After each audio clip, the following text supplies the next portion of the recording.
Hello and welcome on. तो बच्चों, तैयारी हो गई? आज हम लोग शुरू करते हैं न्यू इकोनॉमिक पॉलिसी 1991, या फिर आपके सिलेबस में दिया हुआ है लिबरलाइजेशन, प्राइवेटाइजेशन, ग्लोबलाइजेशन का अप्रेजल करने के लिए। तो दोनों एक ही चीज है, ठीक है। तो अगर हम बात करें कि न्यू इकोनॉमिक पॉलिसी की हमें नीड हुई क्यों, हुआ क्या कि 40 डिकेड से जो पब्लिक सेक्टर था उसके हाथ में बहुत कुछ था। हाँ, ये माना जा रहा था कि पब्लिक सेक्टर से जो हम कर सकते हैं वो बहुत ज्यादा एक्सपेंशन एंड ग्रोथ हो सकता है कंट्री का, लेकिन ऐसा हुआ नहीं।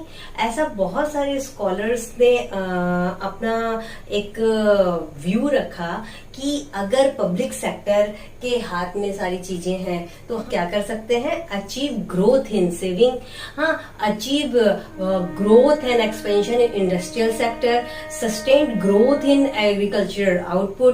लेकिन ऐसा बहुत ही नॉमिनल हो पाया। क्यों?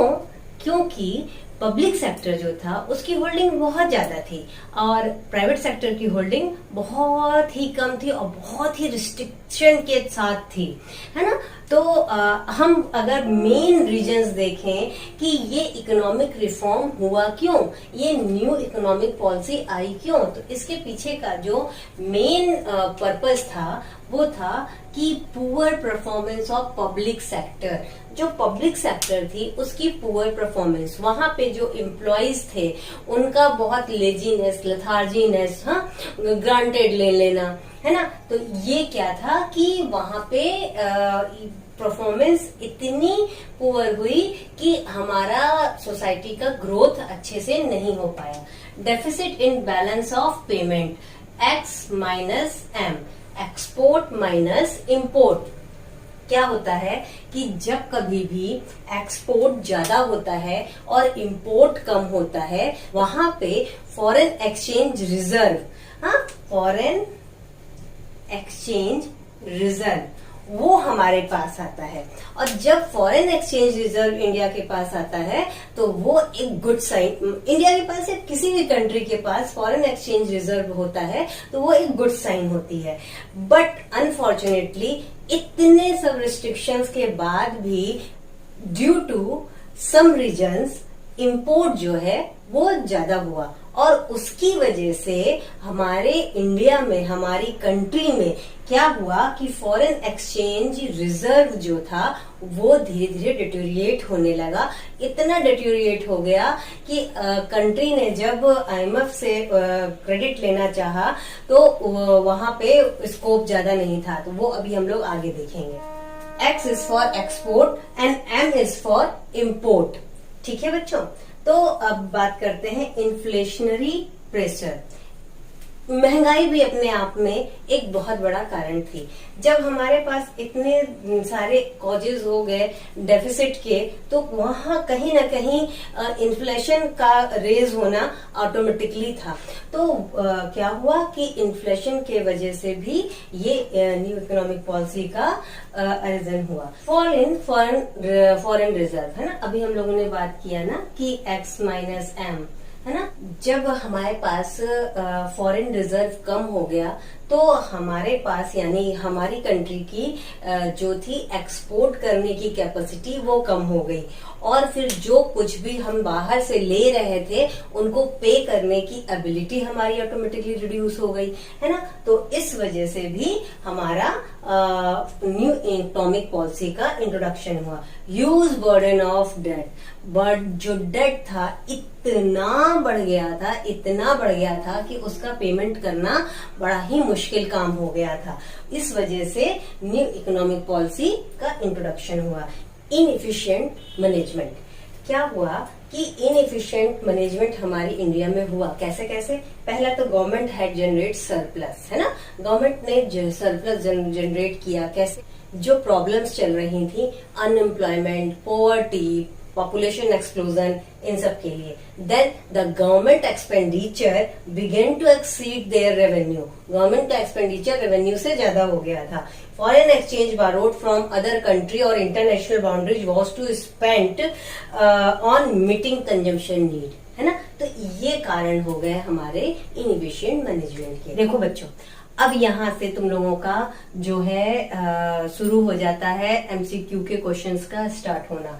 जैसे कि इंटरनेशनल दो बॉडी है, कौन सी दो बॉडी से इंडिया ने लोन लिया, है ना। और जैसे कि अब लिया तो कौन सी बॉडी क्या करती है, जैसे कि international bank of reconstruction and development IBRD, जिसको कि आज हम लोग वर्ल्ड बैंक के नाम से जानते हैं। इस पे दो क्वेश्चन आ सकता है, एक तो IBRD का नाम चेंज होके क्या हो गया, या वर्ल्ड बैंक को पहले किस नाम से जाना जाता था, या फिर एक क्वेश्चन आ सकता है कि इसका मेन फंक्शन क्या है। तो वर्ल्ड बैंक का मेन फंक्शन है to facilitate lending for reconstruction and development, ठीक है। ऐसी लैंडिंग देता है जिससे कि रिकंस्ट्रक्शन किया जा सके और उस कंट्री का डेवलपमेंट किया जा सके। ठीक बच्चों, ये तो हो गया पहला हम लोग का IBRD, जो कि वर्ल्ड बैंक हो गया है। दूसरा एक इंटरनेशनल फंड एजेंसी हुई, जो कि है इंटरनेशनल मॉनेटरी फंड IMF, ठीक है। इसका क्या काम है, इसका काम है to avail short term loan to solve BOP लिखा है मैंने यहाँ पे, ये हमारा है बैलेंस ऑफ पेमेंट, हाँ, टू सॉल्व या sort out the problem of balance of payments, ठीक है बच्चों। तो ये बात तो हो गई कि ये दो ऐसे इंटरनेशनल एजेंसी हैं जहां से अपनी प्रॉब्लम्स को कंट्री सॉर्ट आउट कर सकती है। लेकिन इंडिया को लेना था लोन, कितना लेना था, $7 बिलियन, ठीक। तो इन एजेंसी ने कहा ठीक, हम लोन अवेल कराएंगे, but we are expecting something to India. वो है कि आप बहुत लिबरल हो जाइए और आप बहुत एरियाज में ओपन हो जाइए, ठीक है। वो किस तरीके से, रिड्यूसिंग रिस्ट्रिक्शन, है ना, जो बहुत सारी रिस्ट्रिक्शन है उसको रिड्यूस करिए। Reducing the role of government in many areas, आपका हर जगह रोल है, लेकिन आप बहुत सारे एरिया ऐसे हैं जहां से गवर्नमेंट का रोल रिड्यूस करेंगे तो आपकी कंट्री में डेवलपमेंट अच्छी तरीके से हो सकता है। रिमूविंग ट्रेड रिस्ट्रिक्शन, जो ट्रेड के ऊपर इतना रिस्ट्रिक्शन है, इतना क्लोज्ड उसके ऊपर एक्टिविटीज हैं, उसको कहीं ना कहीं रिड्यूस आपको करना जरूरी है, तब हम आपको इस तरीके के लोन अवेल करा सकते हैं। तो उस वक्त जो थे मनमोहन सिंह, उन्होंने कहा ओके, इंडिया में जो सारी कमेटी हुई, बातचीत हुई, उसके बेसिस पे ये फाइनल हुआ कि ठीक है, हम लोग ये सारी चीजों को मानेंगे और इसके ऊपर काम करेंगे। और उस वक्त जो है जुलाई 1991 में आ गई न्यू इंडस्ट्रियल पॉलिसी। अब ये न्यू इंडस्ट्रियल पॉलिसी जो है ये क्या है, ये कैसे दूसरी पॉलिसी से अलग हुई? ये पॉलिसी दूसरी पॉलिसी से इसलिए अलग हुई because this was to create a more competitive environment in the economy and remove the barriers to entry and growth of firms. जितनी भी बैरियर्स थे, मतलब बहुत रिस्ट्रिक्शन था, लाइसेंसिंग पॉलिसी थी, ये सारी चीजें जो थी किसी भी फर्म, किसी भी इंडस्ट्री के ग्रोथ और एक्सपेंशन के लिए बहुत ही मुश्किल कर देती थी। तो वो सारी चीजों का यहाँ पे रिमूवल हुआ। अब वो मेजर्स हुए कैसे? वो मेजर्स दो तरीके से हुए। पहला हुआ स्टेबलाइजेशन और दूसरा हुआ स्ट्रक्चरल रिफॉर्म। अब ये यहाँ पे दो क्वेश्चन आ सकता है एमसीक्यू में। एक तो न्यू इंडस्ट्रियल पॉलिसी में किस तरीके के मेजर्स लिए गए, आ सकता है ऑप्शन के हिसाब से, यहाँ पे याद रख लेना स्ट्रक्चरल और स्टेबलाइजेशन। अब जो स्टेबलाइजेशन है वो हमारा शॉर्ट टर्म मेजर कहलाता है और जो स्ट्रक्चरल रिफॉर्म है वो हमारा लॉन्ग टर्म मेजर कहलाता है। अब हम स्टेबलाइजेशन मेजर्स में क्या किए जो कि शॉर्ट टर्म मेजर्स में कंसीडर होता है। स्टेबलाइजेशन मेजर्स में हमने दो तरीके की एक्टिविटी को इन्वॉल्व किया। पहला क्या था? Correcting weakness of balance of payments bye maintaining sufficient foreign exchange reserve, है ना, जो कि बहुत जरूरी था, है ना। फिर controlling inflation by keeping the rising price under control. Inflation को कंट्रोल करना और बैलेंस ऑफ पेमेंट में जो डेफिसिट आ रहा था उसको सही तरीके से मेंटेन करना, जिससे कि हमारा फॉरेन एक्सचेंज रिजर्व सही अच्छा मेंटेन हो सके। फिर बात करते हैं लॉन्ग टर्म रिफॉर्म यानी कि स्ट्रक्चरल रिफॉर्म की। यहाँ पे जो था पूरा एक ब्रॉड सेंस था, वाइड रेंज था, जो कि एक कंट्री की इकोनॉमी को लेके, इंडिया की इकोनॉमी को लेके था।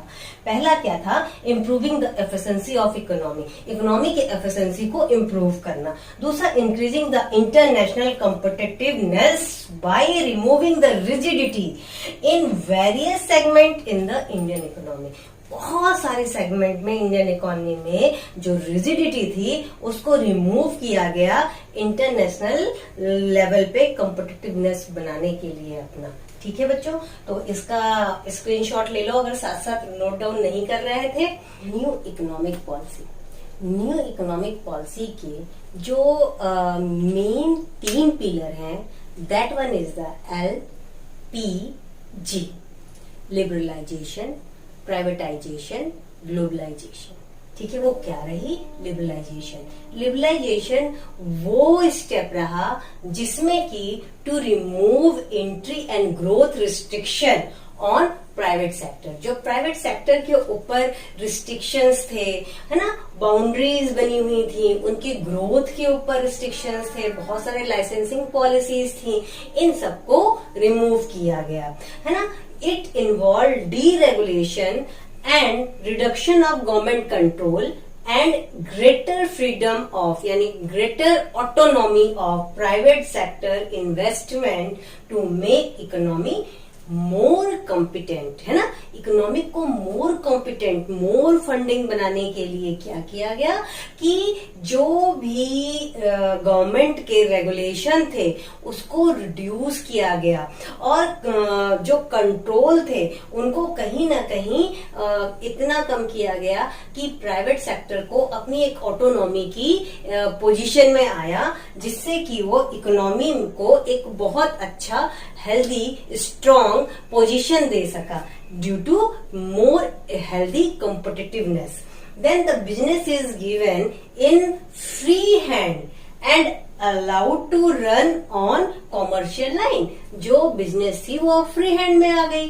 क्यों? क्योंकि जितनी भी रिस्ट्रिक्शन थी, लाइसेंसिंग पॉलिसी थी, वो कहीं ना कहीं बहुत हद तक रिड्यूस कर दी गई और जो बिजनेसेस थे वो कॉमर्शियल लाइन पे आके एक्टिविटी करने लगे। लिबरलाइजेशन का पर्पज क्या था? लिबरलाइजेशन का हमारा मेन 2 पर्पज था कंट्री का। Unlock economic potential of the country for encouraging private sector and multinational corporation, है ना। क्योंकि जब यही दोनों ने अपना रोल प्ले किया तो इकोनॉमिक कंडीशन बहुत बेटर होती गई। To introduce much more competition into the economy and creating incentive for increasing efficiency of operation। जब इकोनॉमी में खूब अच्छे तरीके से कंपटीशन हुआ, वहां पे प्राइवेट सेक्टर आया, मल्टीनेशनल सेक्टर आया, तो क्या हुआ, ऑपरेशन जो हुआ, ऑपरेटिंग एक्टिविटी हुई, वो इंक्रीज हो गई। Then the privatisation. प्राइवेटाइजेशन क्या है? एक वो पार्ट हुआ न्यू इकोनॉमिक पॉलिसी का जब ओनरशिप, मैनेजमेंट और कंट्रोल पब्लिक सेक्टर से प्राइवेट सेक्टर को दिया गया। ठीक है, और privatization of the PSU by selling off part of the equality of PSU to the public. Public के लिए, इक्वलिटी के लिए इसके पार्ट को सेल किया गया, है ना। मोर देन 51% पार्ट जो है, हैंडलिंग जो है, वो प्राइवेट सेक्टर के हाथ में आया और इस प्रोसेस को हम कहते हैं डिसइन्वेस्टमेंट। ठीक, अब बात करते हैं ग्लोबलाइजेशन। ग्लोबलाइजेशन क्या है? ये एक इंटीग्रेटिंग एक्टिविटी है। क्या integrating activity? National economy with world economy. कैसे? Through remove the barriers on international trade and capital investment, है ना, and create a borderless world, है ना। क्या हुआ कि भाई अपनी नेशनल इकोनॉमी को वर्ल्ड इकोनॉमी से मैच कर दिया गया, मिला दिया गया। कैसे रिमूव जितने बैरियर्स थे उनको, किसके ऊपर बैरियर्स थे, इंटरनेशनल ट्रेड के ऊपर बैरियर्स थे, और किसके ऊपर बैरियर्स थे, कैपिटल इन्वेस्टमेंट के ऊपर बैरियर्स थे। तो इन दोनों बैरियर्स को रिमूव कर दिया गया, जिससे कि national economy integrated with the world economy and it's create a borderless world. And इसका क्या हमको रिजल्ट मिला, क्या फीचर हुए इसके आके मेन काम हुआ ग्लोबलाइजेशन की वजह से। First more important thing, specified high technology and high investment, कैसे through FDI foreign direct investment up to 51% of foreign country. Then automatic permission is provided और generated in high priority industry up to some of 1 crore rupee.